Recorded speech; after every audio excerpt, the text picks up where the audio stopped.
ভাই আমি একটু দেই। হাত দুস্তা ঠিক মতো হাইবিলে মুরগি দিব। ওই বেটা পিছনে পিছনে কথা আছে। আমি বলে থেকে মুরগিটা দিতে চাইছিলাম, হ্যাঁ আমার লগে কিরকম বললো, যদিও আমার হাতে একটু ময়লা থাকে হেলিকে কি হ্যাঁ আমার ধমক দিব। তোর লাগে অনেক বড় অন্যায় হয়ে গেছে। এখন হন হেলে লগে যে মুরগির বোলটা আছে না, ওটা আমরা চুরি কইরা বাসায় গিয়ে তেলটা বাইজা খামু। হ্যাঁ হ্যাঁ বুঝুগা বুঝুস নাই, আয় বোলটা গিয়ে চুরি করি।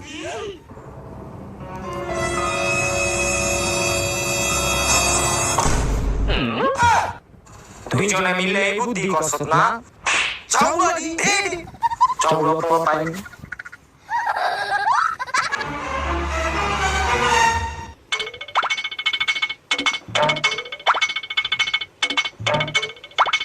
হ্যাঁ হয়ে গেছে গাঙ্গো বারবিকিউ। হন বারবিকিউ করা শেষ। এই সঙ্গে একটা বেদবি করছত তখন কিছু কই নাই কা। এখন তোরা সুন্দর মতো বারবিকিউ